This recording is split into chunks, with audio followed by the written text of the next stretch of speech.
Today's show is a special one. We've got Kris joining us. He's our social media marketing manager but he's also been an account manager for several agencies, and he's got a long history of marketing. I think he's been doing this for 7 or 8 years now. We don't get into a whole lot of his marketing career on this show. This will be broken up into 2 parts. Today we get into his backstory from growing up in England to living in China for a while, and then spending some time in Playa del Carmen, Mexico, where we all worked together, to where he is now living in Florida. So this is a great chance for you all to get to know Kris a little bit, as he'll be a normal fixture here. And again, he's a social media marketing genius, and he's got a lot of great tips and helpful things that he'll be sharing with us in future episodes.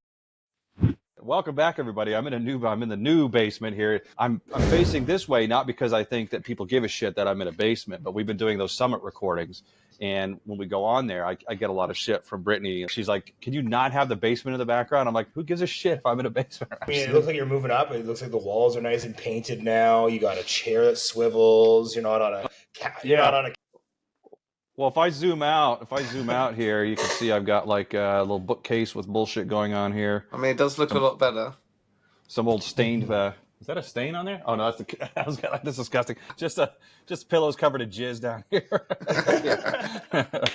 All right, everybody zoom back in on my fat face. Welcome, Kris. Yeah, good. How was your traveling? Oh yeah, it was good. It was a long 4 months, but in a good way. It didn't seem like it was too much. Like near the last week or so being up in Denver, like I felt like we both had this urge of just being back in Mexico, being in a place where we can settle down and relax a bit. Because we were living out of suitcases for 4 months. Was it really that long? Yeah, we left right at the end of May. So June, July, August, and then we came back at the end of September. 4 months. Damn. You left right after Kris and I were down there, like not long after, right? So yeah, so it's good. We got I can do a little. I don't know if it's going to catch or not on here, but we got our 3-bedroom house right now. It's a disaster. Of course, it's going to zoom in, but we got our own private pool back there. Of course, look how big my face. Where is it? Where is it in Playa? So it's called an area called Loltun. So it's just outside of the main city. So if you get on the highway at, let's say, CTM or something like that and head towards Costco, it's like 6 minutes down the 4 or 5 minutes down the highway or something like that. So it's super quiet. It's a gated community. It's like our backyard is like our own pool. We have like gazebo and couches and then jungle. So it's just super quiet. We have a little cul-de-sac for our front yard, 2-story, 3-bedroom house.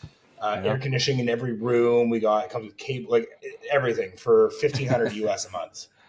Wow, that's good. Yeah. I'm pretty sure I was paying that for like a 2-bedroom apartment. Yeah.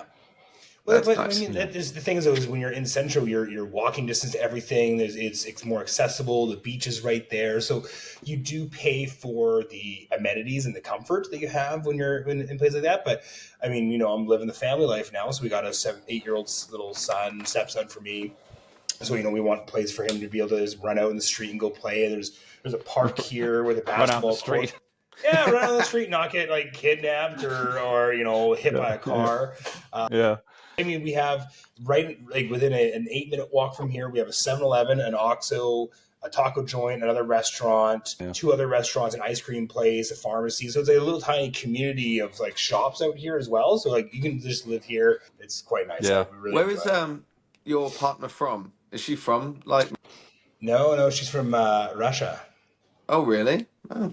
Yeah, she was born in Russia, and then when she was 10 years old, moved to America with her mother to Denver, and then she's got dual citizenship. She's Russian and American. But I met her in Mexico. Yeah, we met each other, and we're like, oh, look at that, another white person. Another.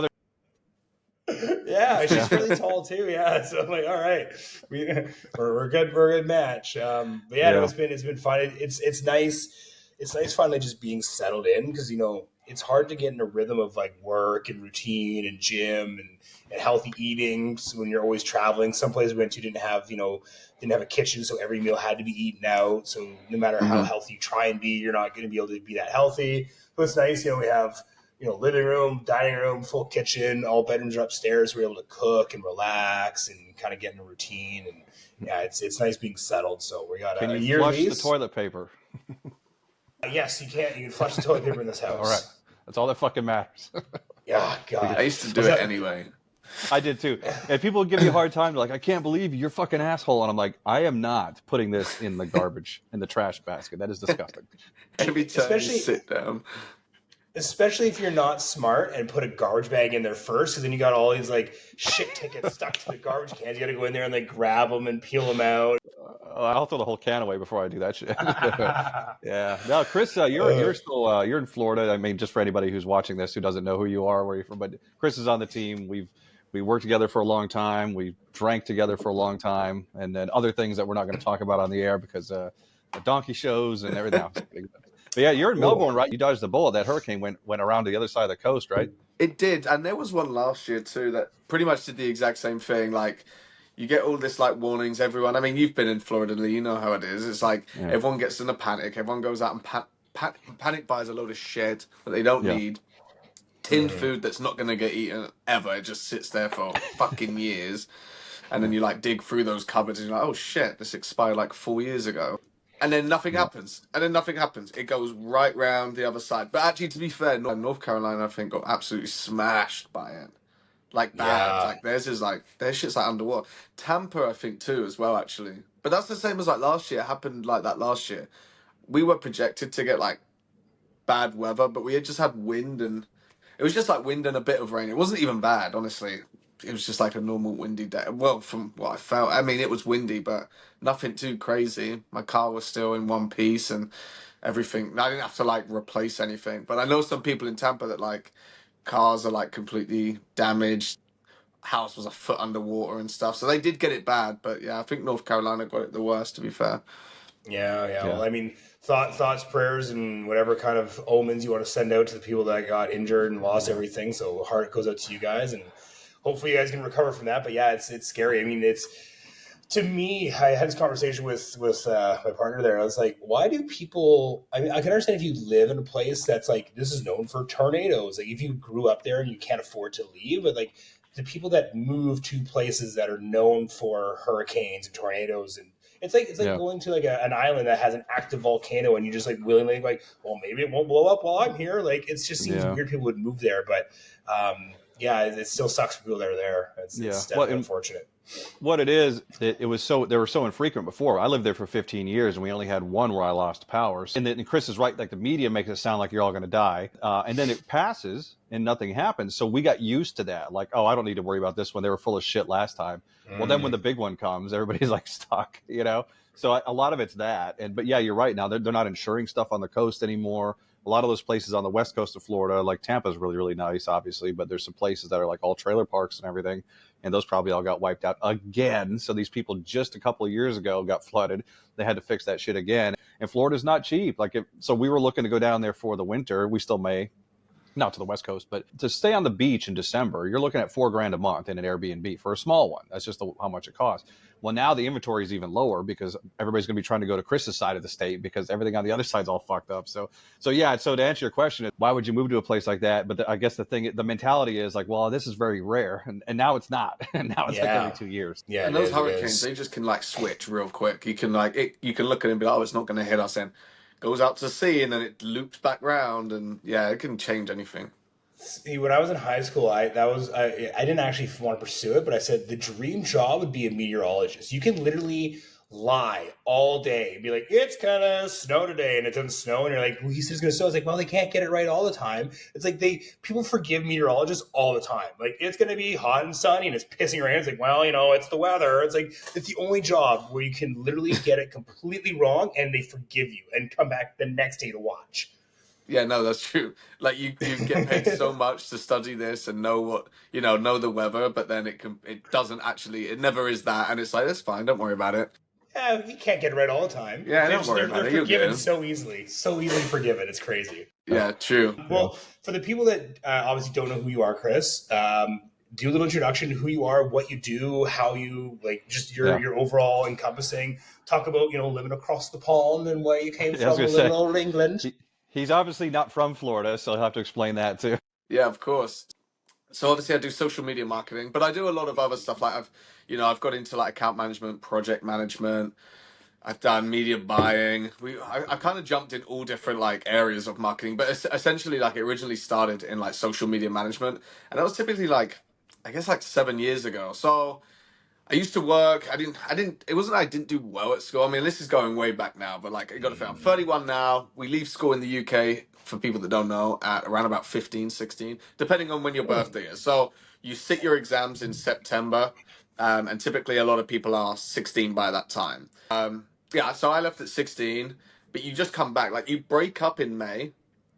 You have all of the summer to like essentially study. You come back and sit your exams in September, and that's it. Your school's done. So essentially, you kind of finish in May. So I was 15 when I finished.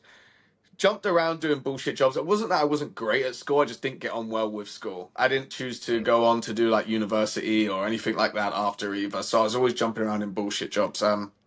Until the year of 2014, I went on vacation, like boys' holidays, went to like Spain, Magaluf and stuff. And these are all like Balearic Island, like party places for Brits abroad. Brits abroad go to these places. And I loved it so much. I was like, I want to do, and all these people were like outside these clubs, like working, doing PRing, bartending. I was like, fuck, I want to do something like this. I had the best week.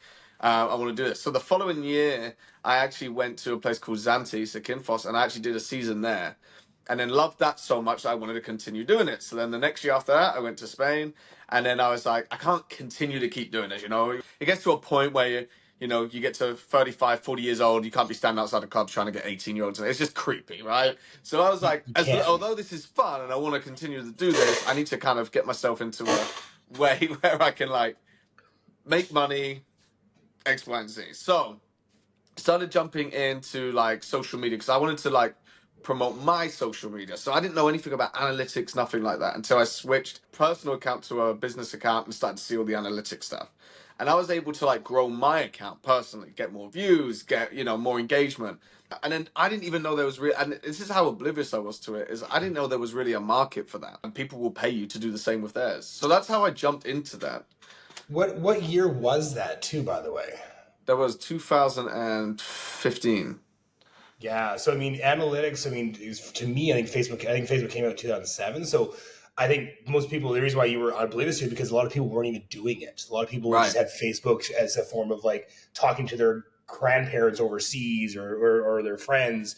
So yeah, I'm trying to think back in my days. Like, I just used Facebook to like, who's going drinking tonight? I had no idea what an analytic was. Right. And it wasn't until 2016 that I actually started to do the damn thing. I was doing it for myself from like 2015, 2016, still while working abroad, still while working bullshit jobs. And then it was in 2016 that I just continued to keep traveling. Again, still doing bullshit jobs, but like saving up enough money to go and do traveling for 2 months, come back to UK.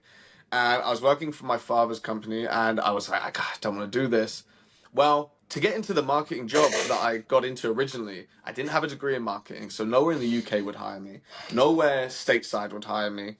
Because I couldn't display a degree in marketing.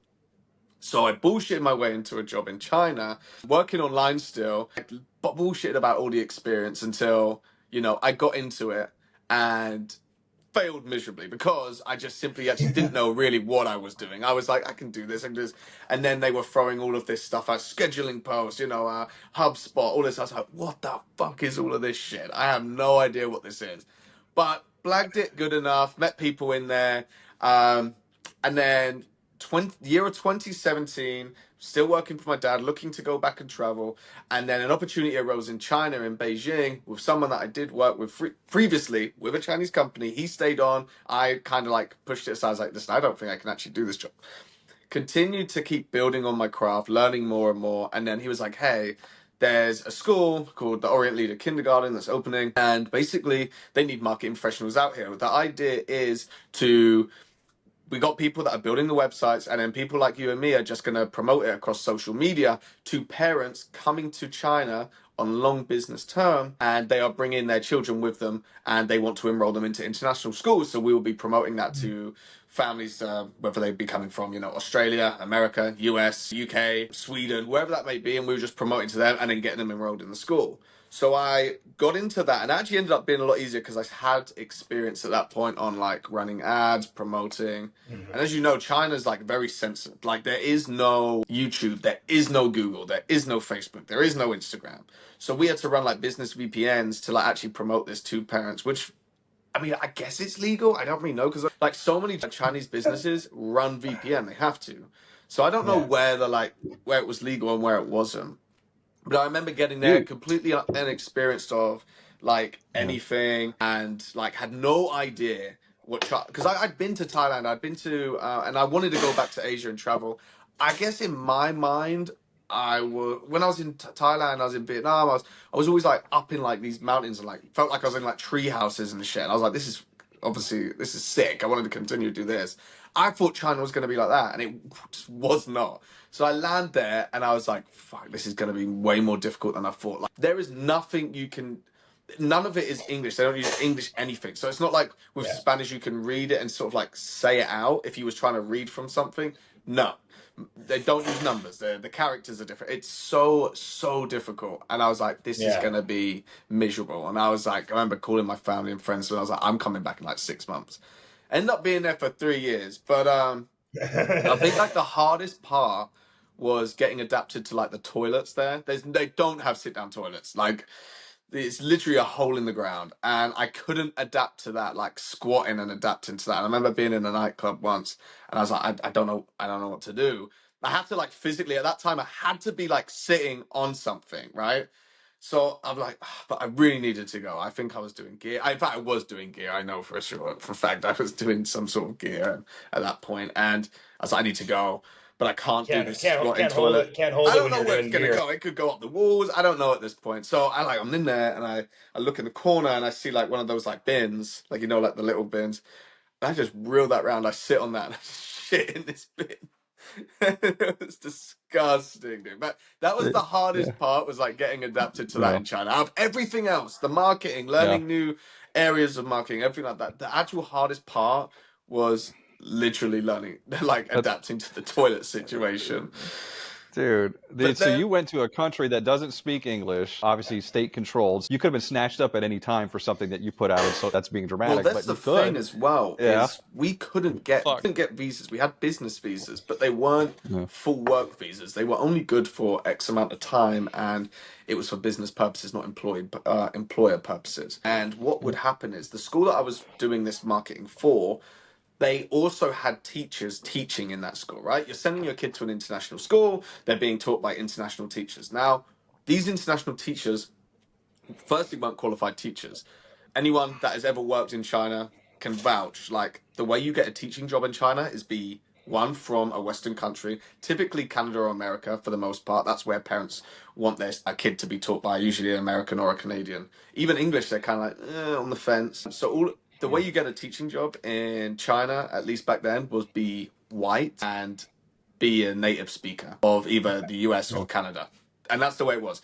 And these teachers, I guess, were getting employed by recruitments over Indeed and stuff, and bringing the teachers over on like business visas, just like we were on. Mm. We were able to like kind of get away with it because we were actually like doing business purposes, but those guys were working as teachers when they didn't have the correct visa. And what would happen is schools were always in competition with each other. This international school in competition with this international school. People had connects with this police station. People like, and they would send like police to the school and be like, they've got illegal teachers in there. And I remember like people would like scram and like hide and like run out the back and like go home, and then the school would come looking for the teachers. Didn't find the teachers. Police would leave, and they'd call the teachers back, like, okay, they've gone. And that happened way too frequently. Way too frequently. And then I left China. Anyway, so moving from that, I basically did the exact same thing, but in Cambodia, in Phnom Penh. And I was there for 8 months, doing the exact same thing, promoting international schools, bringing students in.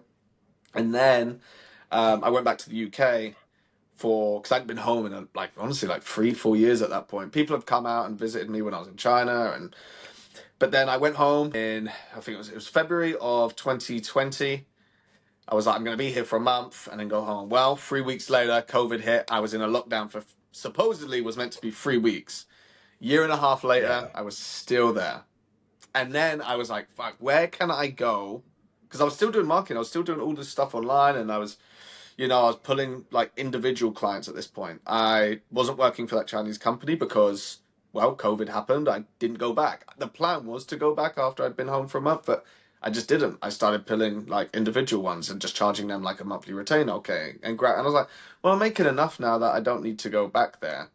but I also can't stay in England. This is fucking miserable. Like the rules they had in place, like everything was just Yeah. absolutely miserable. I can't even. It was just stupid. It was stupid. One of the rules I remember is obviously everything closed down. So they brought out this scheme after, which was called Eat Out to Help Out. And essentially, if you went out on a Wednesday night, wherever you ate, it was 50% off. The restaurant didn't lose money. You paid 50% to the restaurant, the government covered the other 50% for them. So that's why we're in some Okay. financial crisis right now, is because we're still paying off all that shit. But you weren't allowed, for whatever reason, you weren't allowed to. This was one of the stupid, craziest rules that it's all crazy. When you think back to it and you think, Oh wow, they yeah. really had us doing all this stupid shit. And we were just like, yeah, okay, that's the rules. It's crazy now we think back to it and think, what were we doing? One of the craziest things were when you went out to, you couldn't go out and just drink alcohol. You had to have a substantial meal with your drink, and you were only allowed to drink the time while you were eating. So if you were eating, you drank your drink, you could have another one. Well, what classified as a substantial meal, I think in the UK, was like a portion of like fries.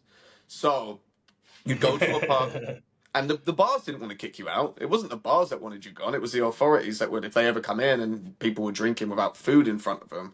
So you just get a portion of fries, leave 2 fries in the bowl, and just keep ordering beer. And be like, no, I'm going to, Yeah. if the authorities ever come in, be like, no, I'm going to finish that at some point. So there was Do you want? loopholes around it, but it was wild. You want to hear So, yeah. the craziest rule? So in Canada, I remember seeing it. I was fucking nuts. In the first year of COVID, the government of British Columbia, the province of British Columbia in Canada, actually put on their official government website to help reduce the spread of COVID. They said during intercourse and sex, they recommend the use of glory holes. It's fucking awesome. What government official is part of like the health initiative in BC? It's like, you know what? Yeah. COVID's spreading like crazy. Yeah. People are fucking. Let's put a sheet of wood with a hole in it right between. Yeah. That'll stop COVID. Like, Yeah. who the fuck Yeah. thought this? Dude, well, I got to say, I'm glad we're checking all the boxes on this one, because I knew we were going to talk to Kris about like a little bit about where he's from and what he does. And I'm like, how are we going to work shitting and glory holes into this show? And we've been able to check both of those. So, is that how you ended up in the States then? I know I lived in Florida during COVID, and it was pretty much, we had rules, but it wasn't that bad. Right. Well, I actually have family here now, so that's how I ended up moving to here. But it was like, I was in the UK, like I was saying, and I needed to get out of there. And the only country at that time, while everywhere was restricted to go to, which had no restrictions when you got there, no like isolation period, borders open, didn't need to be vaccinated. Funny enough, I actually was at this point, because you had to be to get to the States. Like I couldn't come to the States and see anyone anyway unless I was vaccinated. So I just got the first 2, and then I never did any of the boosters or anything. But Yeah, I was same here. personally very against like getting it. I really was. I do not want this shit. But I was like, it's either that or Stuck don't go to the States. Yeah. But I went to Mexico. So that's how, that's where I went. I went from the UK straight into Playa del Carmen, did some research on it, and, ended up there. But like flew right in, loved it, like immediately loved it. I was like, this is sick. I had a place, it was slightly off the highway, but it was like 2-bedroom, had sick rooftop, had pools, jacuzzis. Like I think it was like $700 US a month at that, and I had it already set up and ready for when I got there. So I landed, moved into this place immediately, and I just loved it. Like immediately loved the place. It's probably the only place I'd ever been to, and first thing was I love this place. Everywhere else I've always struggled and been like, I don't know how to take this place, don't know what about this. But like Mexico was the only place that I was like, wow, this is unbelievable. It's like, for anyone watching, like if you ever want to go somewhere, work remotely and live somewhere with like an expat community, digital nomad like society, like Playa del Carmen is probably the best place. It's unreal. It feels like you're just in a place. It doesn't even feel, I mean, yes, Mexico with all the beautiful culture, the food and the beaches and the wildlife, but like it feels like you're just jumping into like a Western culture as well, because you've got people from all around the world. Yeah, it's great. Yeah. It's a great mix. It's a great mix. I mean, like the locals are mixed in with the foreigners, but it's not just like Western foreigners. It's like people from like Colombia, Argentina, Peru, Chile, UK, Australia, Canada, United. It's like the whole. It's like literally like a small collective group of all the amazing people from every country in there. There's a big Russian community. There's Polish. There's Slovakian. There's like it's every country all come together in this one little haven. It's awesome. I loved it. And there's literally everything there you want. If you wanted to do a dance class, there's dance classes for every kind of class. You know, there's fitness Yeah. classes. It's really cool, and I think a lot of people, anyone I ever spoke to that had not been to Mexico was like, "Wow, why you cartel?" And I was like, "They are the last people you need to worry about. Like, they do not bother you. The people who worry about taxi drivers and fucking police. The Yes. people that are meant to protect you are the worst fucking people in that country. If I ever get in trouble, I'm gonna look for the most gangster-looking man. He's gonna help me out. Oh, he's gonna help you out more than the police will. That's for sure. Absolutely. Jesus. The thing with Playa, like it has everything that you want in all different aspects. Like if you want to go there and just get fucked up, you can go there and just party and find all the drugs and women and bars and nightclubs. If you want to go and do ayahuasca and kombucha and like retreats and meditation and sound baths and healing and all that kind of stuff, you can do both. But it's like it has literally, if you want quiet and zen, you quiet and zen. You want to get riled up and fucked up, and there's so much of both. It's awesome. It's an amazing place. Like I said, it has everything. And from a practical standpoint, I mean, it's got a Walmart, it's got shopping malls. I remember when Costco. I was actually down there the same time Kris was. We didn't know each other at the time, but I was there for that winter. And before I left here, I'm like, oh, I need to like brush up on my Spanish, and because I knew it from before, and I need to pack a bunch of extra shit. Well, I get down there, there's like the same stores and shopping malls they had in Florida. Everybody speaks English for the most part, so I mean, it really is like Kris was saying. You can just plug in there. You're totally comfortable. You're safe. If you forgot something, they have like Gucci stores. Not that we wear that shit, but you know what I mean. They have everything you need there. And like Sean was saying, you can get a bag. You can go meditate on the beach. You can do whatever the fuck you want, man. Do an ice bath and get a bag. You know, both. Meditate. Yeah, it's honestly an amazing place and cheap. Like you can live in a place just as amazing as your home in the US for a fraction of the price. You can eat out for a fraction of the price. Your car breaks down, you need to take it to a mechanic, fraction of the price. Like it's you know, damage on your property, fraction of that's why I just don't get why more people don't take the jump. If they have, especially when they have the ability to, right? Like they have the ability to go out and like, oh, I work remote. Well, what the fuck are you still doing in the UK, paying 40% tax every pay and miserable weather all year round and you know, miserable girlfriends, fucking leave them, fucking go there, you know, like, geez. And there's so many people, I wish I could do that. You can. You literally can. People are just too scared to do it. And I think I was trying to push my friends so much into coming traveling. I was like, come on, let's do it. And they all got into relationships. And I just was like, fuck, I'm just going to do this on my own. End up being the best thing anyway, because you're not relying on anyone else or what anyone else wants to do. And you end up making friends like so quick. It was great. So, you know, to end that, like, Playa del Carmen, probably the best place to live and work that I've been to. Sean's down there kind of permanently now, so to speak. He's a citizen now. He's the biggest Mexican in town. He's a full pretty much. Soy Blanco Mexicano. And another important point too that we didn't mention is Mexico. You can get a 180-day tourist visa, where most countries you only get 90 days. So you can go down there from just about anywhere else in the world, and you automatically on arrival can stay for 6 months. So instead of having to like go for 3, which is 3 months, still a long time, but that's also a huge advantage. You can spend the whole winter there and not have to worry about leaving if you want. That only just changed though, right? It was there when I came in. So it's not it's not an automatic thing. So if you fly into Cancun, the customs automatically print you out 180 days. When you enter into any border via roadway, it's up to their discretion. They can give you a week, they can give you 2 months, they can give you a week, but it's up to 6 months. They can do at least up to 6 months. Where a lot of countries like the States is for Canadians in the US, it's 6 months out of the whole year. Where in Mexico, you can do 6 months, leave for a week, and come back and get another 6 months. There's no duration of how much per year you can be. It's 6 months at a time. So you can leave for a day, come back and get 6 more months. And a lot of people do that, but where they just live down there for years, but they just keep popping in and out. But Sean, you got citizenship or your whatever, but that wasn't that hard, right? You just hired a lawyer and you were able to get it done, right? So there's different ways you can get your it's not citizenship, residency. I'm a resident right now. So because I was in during COVID, what they did was they actually initiated a rule that if you're here and you can actually claim like asylum. So basically what it was is if you were here between the 8 years of 2020 and 2022, anytime within that point you can apply and you get automatic 4-year residency. And I think it was like 21,000 pesos. So it was like $1,600 US or something like that for 4 years.